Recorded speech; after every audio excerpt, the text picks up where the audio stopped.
Monsters coming down the hall. Spires cover all the walls. Serial killer is on the line. Wants to know if you have the time. Aliens are landing soon. This will mean certain doom. A chainsaw sputters and comes alive. Blood and death are close behind. One thing you can be certain of, the zombies just can't get enough. Just one more bite is all they want. The ghosts downstairs are on the hunt. The Shade Chronicles are keeping score. That's what all the writing's for. They record their stories one by one so you don't miss all the fun. Welcome to Season 3 of the Shade Chronicles, a podcast featuring short works of sci-fi and horror fiction. Here are your hosts. Hi, this is Derek Lefford. Hi, this is Lawrence Trokey, and thank you for spending your time with us.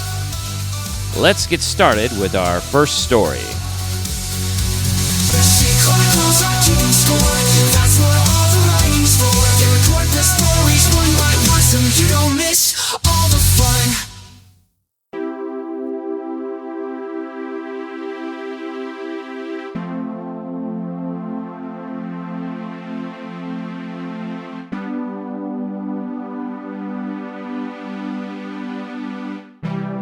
Tapping by M.O. Stewart, Part 2. His father shook his head and, pulling the rim of his hat further down his ears, pushed onward toward the group of tapped trees. The boy followed him wordlessly, the only sounds their crunching footsteps and the shh of the polytub the boy dragged behind him over the snow. The buckets were empty. The father scratched his head and shuffled his feet in the snow beneath him, grounding it into hard, packed ice. His fuzzy brows hung like valances over his eyes as he sucked his teeth some more and looked from tree to tree. Out of habit, the boy moved to check the last bucket on the scion maple, but his father spoke. "That one's been empty every day. Leave it. We'll be back to check tomorrow anyway, so I doubt any sap in there will spoil." The boy shrugged and followed his father back to the house, leaving the large bin behind them. Crunching snow again woke the boy in the middle of the night. He rolled onto his back and stared up at the dark ceiling, listening. The snow crunched louder than the night before, sounding like it was coming from beneath the boy's window. His heart quickened, and a heat roiled the pit of his stomach. The crunching stopped. The boy held his breath as he lay there, listening for another sound. None came, and he gasped as he finally released the burning in his chest. He clenched his eyes shut and willed himself to sleep, ignoring the stirring of curiosity and anxiety that battled within him as a throbbing in his temples. A faraway barred owl called, "Who cooks for you all?" and the boy relaxed, the pace of his heartbeat slowing and the throbbing in his head dulling. Soon he was back asleep. Next morning, the boy woke early and slipped into his jeans and a heavy sweatshirt. Heading out the door with his feet half inside his boots, he threw on his jacket. He had maybe 7 minutes before his father awoke. It had bothered him all through his dreams that the buckets had been dry, that he had heard crunching snow beneath his window, but had never heard the sound of footsteps approaching or receding from the house. The boy rounded the porch with alacrity, jogging as he made his way to the spot beneath his window. There, in the dingy-colored snow, was a singular white hare, deceased. Its fur glistened in the low, pale light between dusk and dawn as it lay there on its side. It curled in on itself, almost as though someone had cradled it, and set it down in the snow with the reverence of laying a sleeping child in bed. A singular brown eye stared, wide open, backward toward the wood. Sick creeped into the pit of the boy's stomach and pulled at the corners of his jaw as saliva pooled in his mouth. The sight of dead animals wasn't new, but cottontails don't turn white in the winter, and this hare hadn't been mauled to death or hit by a car. It could have been dropped by an owl or hawk, maybe, and struggled before resigning to death, crunching in the snow as it lay, half paralyzed. But the boy knew this was a reach. He swallowed and turned. A pathway of footprints led from the hare into the woods, the same prints he and his father had seen the day before. The boy followed the footsteps, anxiety numbing his nose and ears. His fingers dug into the palms of his ungloved hands, his feet shoved haphazardly into his boots. He followed the footsteps, gazing ahead until they stopped at the tree. The dead tree. Confusion muddled the boy's brain, and he wiped at a hot tear he shed in anger and bitter fear. The tales surrounding the dead tree were myths, stories his family told to keep children out of the deep woods. There was never a child who had been lost. They found his note that said he was headed out of town to try his luck elsewhere. They had stacks of letters received after he moved on, written in the same hand, postmarked from a new address. Nothing had ever happened in these woods. The boy took a sharp inhale of the cold air and felt it scrape down his trachea and settle like pins and needles in his chest. He reached a hand for the bucket. Back at the house, his father grunted as he stood up from his chair, hands on his knees for balance. The cold was particularly harsh this day, and his arthritic body seemed to be waging war against him. He straightened up, at least as straight as he could, and walked out the door. His son hadn't been in bed, and since his jacket and boots were missing, the man reckoned he'd headed out to begin checking the buckets himself. No doubt he was hoping to find sap in them after the emptiness from the day before. The walk through the woods was quiet and still, nothing but the sound of his feet padding through the worn path. Yet as he drew closer, the air seemed to grow warmer and thicker, buzzing with an energy that, albeit soundless, thrummed in his ears. The man winced and fiddled with the rim of his hat. He continued moving forward, glancing from tree to tree, noting the undisturbed buckets. No one else was around. "Where'd you get to?" "I thought you'd be checking the buckets," he called out, cupping his mittens around his mouth. They muffled his voice, and he lowered his hands, realizing that they trembled as he did. The thrumming in his ear became one-sided, and as he turned to tip his head as if shaking water out of the ringing ear, the tree caught his eye. It was just an illusion, he was sure, but somehow the outer dead shell seemed to have fallen further down, sinking away from the living maple that stretched out of its hollow. The old lifeless bark of the outer tree looked like crumpled wrappings discarded on the snowy ground. The man took a shuddering step forward. His knees spasmed, and he grimaced despite himself, keeping his eyes fixed on the tree. When the pain had subsided, he took another step, barely managing to clear his boot over the layer of snow ahead of him. The bottom of his sole dragged across the surface, leaving a faint trench behind his foot. There was something puddled at the base of the tree, and with each step nearer, the more indistinct it became. It was impossible, or at least it should have been. But as the old man came to stand, weary and hunched at the base of the tree, he realized that the puddle at its roots had been filled by overflow from the bucket. His son had tapped into the living maple. The liquid was slick as it ran in a thin rivulet from the tap down the bark to pool in the snow. He wanted to sniff it, but held off, already tasting the sweet, metallic tang in the air around him. Raising his eyes further up the trunk, he marveled at how the tree loomed, its form lithe and curved and indecently human. His branches were like arms, outstretched in warning as opposed to welcome. He glanced back down at the bucket.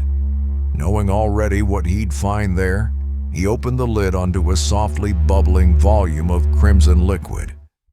With a soft squelch, his son's eye rolled up from the depths and surfaced, the brown iris swirling in the liquid until it came to focus on him. The sound that emanated from his mouth sent a flock of black-eyed juncos screaming into the sky. He collapsed into the snow as his knees buckled. Ripping the hat from his head, he wrung it in his hands. It had been as his father had told him, and his grandfather, and the others before then. The covenant, the promise of blood for blood.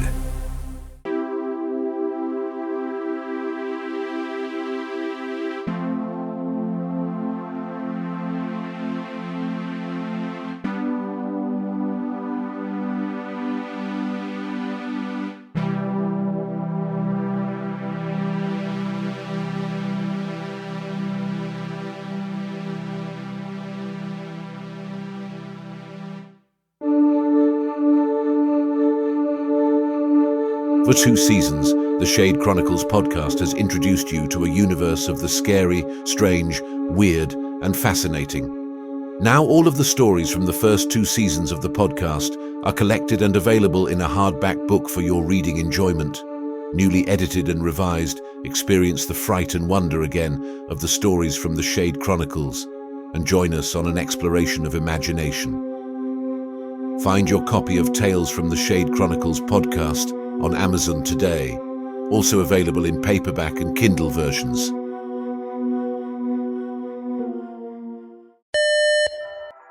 Attention Shade Chronicle podcast listeners. The merchandise store is now open. You can find the merchandise store on the merchandise tab on the Shade Chronicles website, which is at theshadechronicles.com. Find premium t-shirts, hoodies, tank tops, travel mugs, ball caps, and more at the Shade Chronicles podcast merchandise store. We now resume your regular program.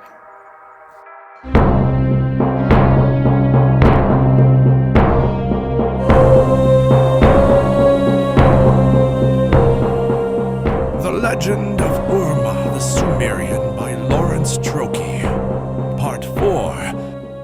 Urmah the Sumerian, Rafik the Bard, and Nanaya, the former princess of Kish, rode for as long as they could before dark of night overtook them.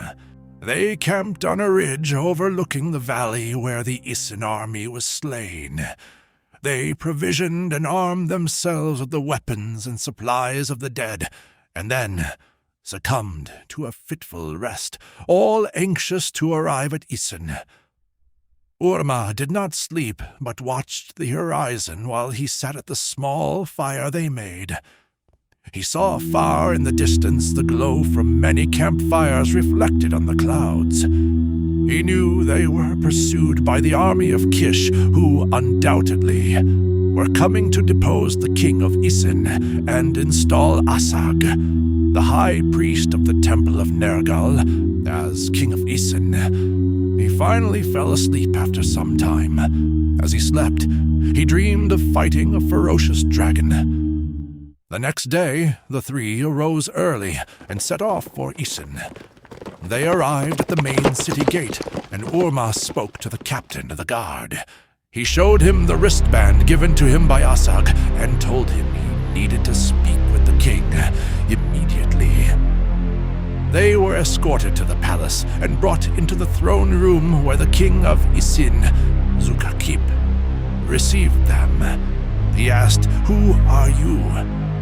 What is so urgent that you request an audience with me?" Urmah began to step forward to speak, but was cut off by several guards raising spears to his chest. He raised his hands, saying, "I would only speak to your king." Suddenly, the doors of the throne room thrust open, and more guards entered in a rush. Behind them strode Asag, dressed in his temple robes and carrying a ceremonial staff made of gold and decorated with jewels and precious stones. Pardon my intrusion, King Zukakip. I have a most urgent matter that will not wait. Today, I will relieve you of your crown and your head, as well, I suppose, and become Isin's new king. With that, he waved his staff, and several guards, with swords drawn, approached the king. No! Screamed Nanaya, and she kicked the nearest guard to her in the groin. He doubled over, and she grabbed his sword, then used his back to launch herself into the air. As she was landing, she swung the sword and felled 2 guards in her path. Once on her feet, she ducked and rolled on the floor to spring up again near another guard who was taken by surprise from her agility. She ran him through with her sword before he could react. Urmah, following her lead, backhanded a guard who was next to him, laying him out immediately. He ducked as a spear tip streaked past his head and took the fallen guard's sword. He parried the next few thrusts of the spear before he forced it down and then stepped on the shaft, breaking the spear. He then punched the bewildered spear-wielding guard, sending him flying back into a group of guards approaching him fast. This caused the guards to stumble and fall. Urmah turned to face Asak. Now, you Shabara, I will have my revenge for you making me a part of your twisted scheme and sending hundreds of men to their deaths. Oh, don't be silly, Sumerian. I wield more than earthly powers, as you will see. After I devour your flesh and that of your friends, I will use your skull as a chalice to drink my wine and wash the taste of you out of my mouth. He raised his arms while holding the staff, and it began to glow. Everyone in the room noticed this and stopped fighting to watch. Even Rafik, who had managed to crawl behind a decorative chest, peeked over the edge and watched in horror as Asag was transformed into a dragon. Many of the guards and king's attendants cried out in fear and tried to leave the throne room. Some unfortunate souls in their panic ran right at the dragon, who either cut them down with its sharp claws or snatched them up in its fangs and chewed them into bits and pieces. Urmah stood his ground, but his face betrayed his shock at the sight before him. After most of the room had cleared, the dragon stared into the eyes of Urmah and slowly began to approach. Blood dripping from his open, fanged maw then. Something flashed past Urmah's head on one side, then the other. He realized it was spears that were thrown from behind him at the dragon. The first, the dragon swatted away, but the second found its mark in the dragon's shoulder. It roared at the pain of the spear entering his shoulder and turned its attention to his attacker, Nanaya, who was picking up another spear and preparing to defend herself. This snapped Urmah out of his shocked state. He found a discarded shield dropped by one of the fleeing guards and lunged at the dragon's side as it passed him to attack Nanaya. He buried his sword to the hilt of the dragon's side, which caused the dragon to swat him away with its clawed hand. The shield took the brunt of the hit, but the force of the strike threw Urmah across the throne room. Nanaya pressed the attack with her spear, lunging it at the head of the beast. The dragon countered by latching onto the end of the spear and snapping it into pieces with its mighty fangs. It charged Nanaya's position and was surprisingly fast for its size. Nanaya fell backwards, stumbling, trying to get away from the claws and fangs bearing down on her. Just as it appeared, the dragon would snatch her up in his jaws. Rafik screamed in rage, which distracted the beast for a second. The timbre of his scream seemed a bit high for a man, Nanaya thought, but she appreciated the distraction. Rafik flew from his hiding place and grabbed a large oil lamp from one of the fixtures they hung from in the throne room. The bard threw the lamp at the backside of the dragon. It exploded and immediately burst into flames, causing the dragon to scurry away from Nanaya and flail around on the floor, trying to put out the flames. Rafik ran to Nanaya's side as she recovered her footing. Helping her to her feet, they searched the throne room for Urmah, who was slowly standing as well. He looked somewhat unsteady as he picked up his sword and shield. They went to him while the dragon was distracted. Rafik asked, "Urmah, are you well?" Urmah responded, "I rattled some, but I can fight." At that moment, the king of Eason emerged from behind his throne with a brilliant sword, embedded with jewels and featuring very intricate carvings. Rafik was quite impressed with the weapon and thought it was a fitting blade for a king. The king strode confidently towards the dragon and addressed it. "So, Hasag, you would seek my crown and my head. I fear both are harder to take than you think, whether you are a scaly, fat lizard or a sniveling, conniving coward of a man." He raised the sword in a defensive posture and approached the dragon further. The dragon had begun to recover some from being set on fire and growled at the king as he came near. His fangs dripped with smelly saliva, and his spilt tongue flicked viciously at him. Urmah's sword, still stuck in its side, caused blood to flow freely down its flank. It was wounded, but far from dead, and deadlier still. It straightened itself out, and Nanaya noticed it was rearing up on its haunches, getting ready to strike. "Zuka, keep! It attacks!" she called out, as she looked for another spear to join the attack. Urmah also picked up a weapon and came at the beast from a different direction. At that moment, with lightning speed, the dragon snapped at the king of Isin, seeking to bite him in two. But Zuka Keep was fast as well, swinging his sword and shattering one of the fangs in the monster's mouth. The dragon drew back for an instant, and then attacked again. This time the king was unable to counter the move, and the beast latched onto his side and threw him up over his head. The king flew, spinning end over end, until he fell through a window that let light in above the throne. His body dropped down to the courtyard below, where it lay broken and lifeless. Nanaya screamed at the sight of Zukakip being tossed out the window by the dragon.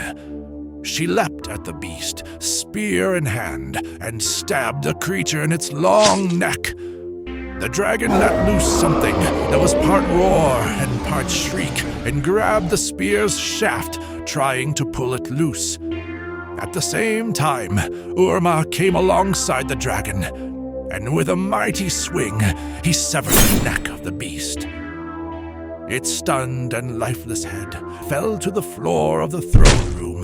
Rafik watched in awe as the headless creature flopped and flayed around on the floor for a moment, and then lay still. The beast's form reverted back to the body of the high priest of the Temple of Nergal. Rafik slowly approached the headless body of the priest, leaned down and retrieved the decorative staff that Asak had carried prior to his becoming a dragon. He thought it made for a fine trophy to commemorate this adventure. Urmah went to another window in the room and looked down on the fallen body of the king. It saddened him to think that he failed to complete his mission, but it was a mission that was never meant to be fulfilled. Asak had seen to that, and now he had met his fate as well. just as Urmah foretold. He looked further out into the city, past the walls, and saw the approaching army of Kish cresting the horizon. He turned back to Rafik and Nanaya. There is not time to celebrate victory or mourn the dead. The army of Kish approaches from the north. Before the city falls, we have one last task to complete. Come. He strode out of the throne room, and they followed close behind. Urmah navigated through the palace to the connecting hallways that led to the Temple of Negral. He opened a large and very ornate wooden door to find a gathering of priests preparing for a ceremony. They stopped and looked at him dumbstruck to understand why a warrior, a beautiful woman and thin-robed man carrying a staff were in their midst. One of the priests came forward in a huff and declared, "You are not allowed in here. This is a sacred space for contemplation and reflection for the priests of the temple. You defile it with your presence." Urmah stepped forward, recognizing the man as the priest who assisted Asag when they first met. He snatched the man up by his tunic and drug him out of the room into an adjoining room. The man struggled at first, but soon realized that Urmah's strength was too much to resist. Once in the room with the door closed, Urmah released the man and said to him, I have returned to collect my reward. Where is it? The priest was shocked and did not know what to say at first. Then, the high priest gave me no instructions regarding your compensation. And nor will he, since he is lacking a head. You can find him in the throne room if you wish to pay your respects. Now, we are quick to leave this city, so let us not tarry any longer. Urmah raised his sword so that the point of the blade rested under the nose of the man.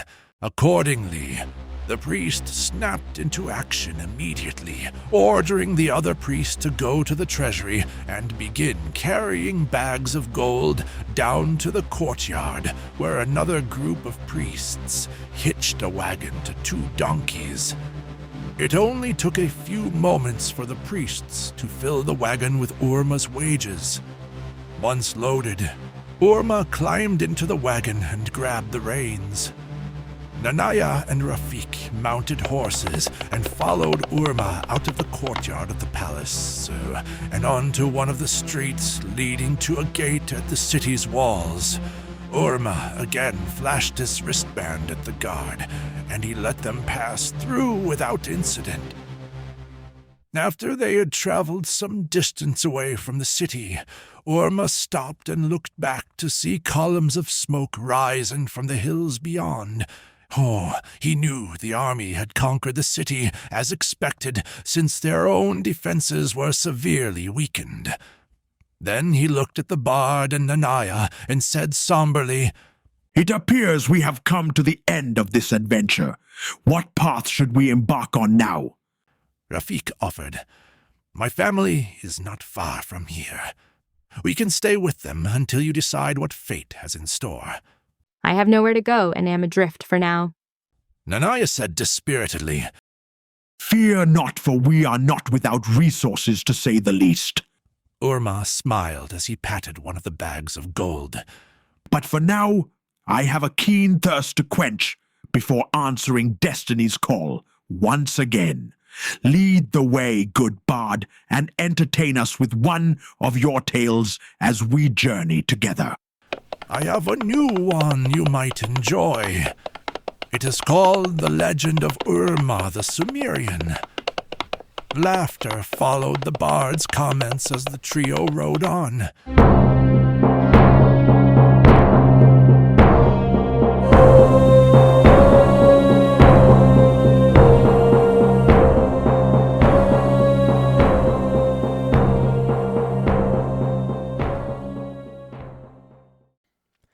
All right. So there is Tapping Part 2 and Urmah the Sumerian Part 4. So as far as Tapping Part 2, as I thought, the conclusion I feared Yep, the was payoff. what it was. Yep. Oh, it's a payoff. It's sad. The agonizing wait was for the inevitable. Sorry, Or inevitable. that too. I just knew there was something that was going to happen like this. Sure. But it's a good journey. It's a good story. It took me on a ride that I really enjoyed. As far as the descriptions of everything, the like we talked about the environment, the timelessness of the era that it's in was very, very pleasing in the sense of being able to just sit there and enjoy the way it was told. Yeah. And it was very good to the point that I don't really think I want to have syrup anymore. For sure. Yeah. Because I don't want something to be in the bottle. Yeah. Might see a little eyeball floating around in there. Something like that. Right. Like, good God.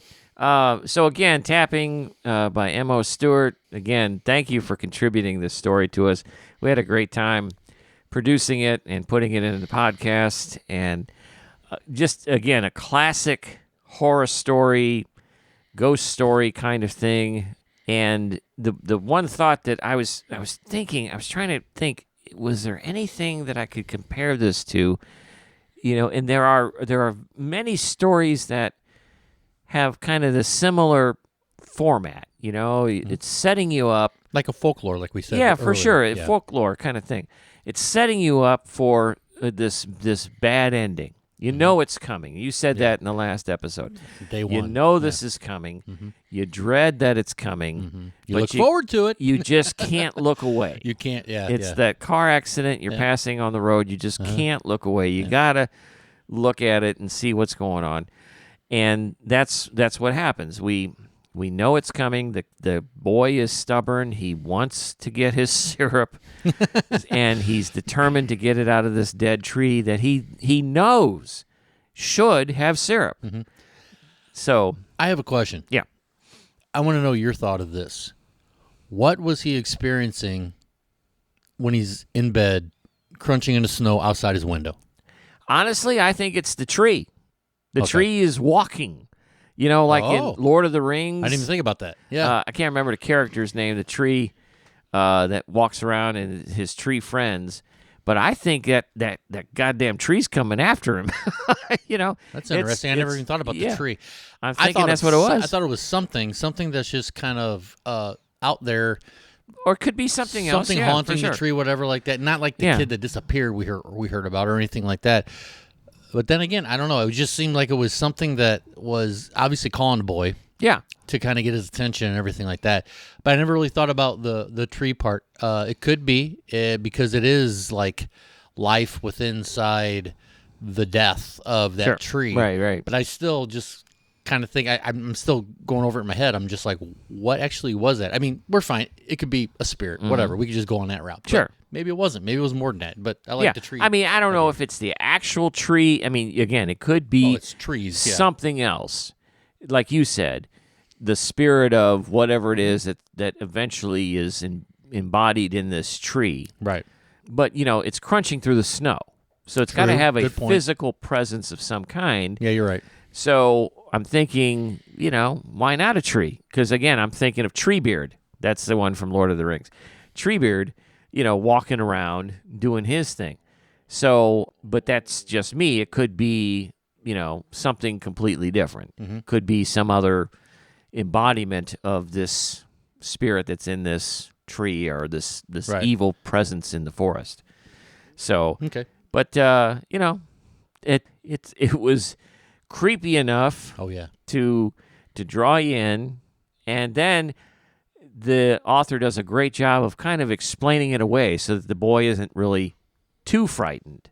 He still wants to go after that tree, and he's thinking, oh, it's just a deer, it's just whatever, some forest animals romping around in there, but he's still a little bit put off on something that's going on. He senses something, but yet he still wants that damn syrup. I know. He has a mission, and it doesn't work out for him. It does not. It does not. That's great story though. Yeah, classic ending with the eyeball popping up in the bucket. That's just Well, that was well the best done. connection of explanation and audio that I've ever heard, because I'm just like, oh, it's an eyeball. Oh, I hear it now. Oh, I hate that. Oh, it was terrible. It was terrible. Yet morbid. Yeah. Yes, great. Yes. So thank you again, M.O. Stewart. We really appreciate you contributing that story and letting us have fun with it. So now we have the conclusion, finally, Christ, of Urmah Sumerian. And I'm sorry, I got to apologize to the listeners. Again, I was trying to wrap this some gun up in 3 parts, and as I'm typing away, I'm like, oh, I didn't explain that. Well, wait a minute, they have to do this, and blah, blah, blah. And I just couldn't stop typing. So that's why we ended up with a part 4, because I knew, otherwise we were going to have episode 12 was going to be an hour and a half long. So we've gone through this. You explained early on, because I think I asked you in the first part of the commentary or the first episode, how you explained how this was something that you thought of, and then you put it away for a while, Yeah. and then you brought it back out. Yeah. Again, can you remind me and or elaborate, whatever you want to do, on what was the initial thought of this story to make it the story that you made? Yeah, so it was going to be kind of a sci-fi fantasy story, in that Urmah was a con man in my original outline of this. And, he knew he was full of shit. Not this Urmah in our story now that we're listening to doesn't know he's full of shit. He loves himself, yeah. But the one in the idea phase, or the concept I had for it originally, knew he was full of shit. And he was just conning people into thinking he was some great warrior so he could make money. Mm-hmm. And then, so he's kind of existing in this time that the present story is in. And then the sci-fi part of it was going to be that aliens come to this planet looking for a warrior to help them in their own struggles where they're from, because they're embodied or caught up in a war. And it was kind of that, Galaxy Quest kind of thing, where that's right. You explained that, yeah. The alien race, comes to get their heroes that they saw in all these and this is transcripts, but it's just television episodes. Yeah. They think they are real heroes when they're just actors. Mm-hmm. Well, that was kind of the inspiration for that. But I like how you changed it, though. Yeah, it totally threw all that out the window. Yeah. When I sat down and started typing, because it just led me in a different direction. Mm-hmm. I kind of kept with the whole spoof idea of Conan the Barbarian. Right. But I stayed true to the whole timeline instead of throwing in aliens or any of that other stuff. So that makes sense. So what I do like is the broadness of the story.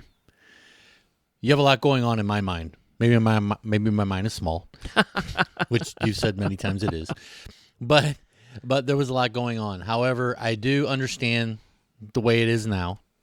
We've talked. And the whole thing is that it was a really great ride, being able to get to the point to where, the cell part, whenever they found the princess, that was the last episode. Mm-hmm. That was great for me. And just seeing how that all connected and made that a team. And then the team now, kind of, working together, except for the bard. Working together, he was behind a table. Hey, he threw the oil lamp at the dragon to save Nananya, who was about to get swallowed up by the dragon. She's going to marry him, never. But anyway... So yeah, and then the reveal that the high priest is a dragon just knocked me over. In the sense that it was just crazy in that sense. He has mad skills. He has something going on. And I do like the entire story and the concept of how they took care of him and killed him and everything like that. So it was a great ride. It was a good time. I do like these characters, and I can see more from these characters. Well, and that's kind of how I ended it. It was that they're together at the end, and so perhaps there'll be another adventure some point down the road. And I kind of like that vibe that it's a little open-ended. It has hope for the future, in that these guys that we've come to hopefully like over the course of 4 parts, that we'll hopefully see them again at some point down the road doing something else that is entertaining. I like Rafik, but apparently you don't. Anyway. No. Rafik is my guy. He's just, the guy that has to endure a lot of stuff. From both sides. Okay, well, my apologies to Rafik. So anyway, that wraps up episode 13 of the Shade Chronicles. And now here is a sneak peek of the next episode. Right. Thank you for listening. See you next time. Thank you very much. Take care. Next time on the Shade Chronicles. The office is already humming. Click-clacking keyboards and chatter on the phones fill the space. Preston strolls around the perimeter of cubicles, pacing while he sips. He stops at Sandy's desk. She's in the finance department. She's older than Preston by about 30 years, but that doesn't stop him from peeking down her blouse as they exchange good morning pleasantries. After a couple of laps around the room, he finishes his cup of coffee and is ready for his morning necessary. There is no other way of wasting company time that satisfies Preston more than being paid to sit on a toilet for 30 minutes every day. Preston returns to his desk, where he truly shines in his expertise of wasting company time. He scrolls through Facebook. He scrolls through memes. He watches TikToks. This is the regular day-to-day for Preston Carter. No one is better at doing the least amount of work possible without being fired. Kay, his boss's secretary, approaches his cubicle at 3 o'clock in the afternoon. She startles him while he's stuffing his mouth with Cheetos, so much so that he feels like he nearly sucked a few down his lungs. Mr. Rosenthal would like to see you in the conference room, Kay says. Now? Preston asks, right after maximizing his email window to cover the epic fails video he was watching on YouTube. Yes, she says, right now. The moment the door latches behind Preston, the office plunges into darkness. The fluorescent overhead lights and exit signs begin to flicker, buzzing and crackling. In the strobing, Preston sees brief flashes of the office he's worked in for the last 5 years. The flashes of light intensify so quickly now that it looks like frames of a film reel picking up speed. It no longer seems to be coming from the lights themselves, but from something else. It morphs into bolts of lightning. Faster, faster, flash, flash, flash. Then, darkness. On the first floor, I opened the door, walked in, set my satchel on the front table, stood behind the lectern, and gazed benignly upon the 30 students. 3 students sat up straight, facing my direction. 2 were in the front row, and 1 sat in the back. I announced, "I'm glad you made it, despite all the rumors." I was going to talk about how to transcribe interviews in your folk narrative assignments. Well, that's changed. Today we're going to discuss mass hysteria, like the current fad of so-called zombie outbreaks. Can someone tell us about zombies? A brunette named Stacy Floss raised her hand. They're reanimated corpses, Dr. Harris. Gunshots erupted right from the hallway. The classmates all looked toward the room's wooden door, which had a small window. I scrunched down, slowly turned the knob, and peeked out. A man stood with his back to me, firing at the same crowd from near the hospital. Barefoot, bare-legged patients in white gowns and employees in scrubs. 4 bodies lay on the linoleum floor. The door opened and several gowned patients lurched into the room. They flailed their arms and snapped their teeth. I threw another desk, which collided with a patient's chest. It knocked him backwards, but he stayed on his feet. More gunshots rang out, this time from behind our position. A hospital patient took bullets in the chest and neck, but kept shambling toward me. I whirled around. Mr. Carlton stood outside, aiming his pistol at the patients. Come on, sir, or you'll get killed by the zombies. Thanks again for listening to the Shade Chronicles. For comments or inquiries, you can contact us at shadechron@gmail.com. That's SHADECHRON@gmail.com. Visit us on Facebook, Twitter, and Instagram. You can also get more information at theshadechronicles.com. The Shade Chronicles podcast is the creative property of Derek Leffridge and Lawrence Trokey. Any attempt to replay for broadcast or distribution portions of any episode of the Shade Chronicles without the prior written consent from the creators and/or significant compensation is strictly prohibited. Shame on you for even thinking about it in the first place. Thanks again for listening. Tune in next time for another episode of the Shade Chronicles.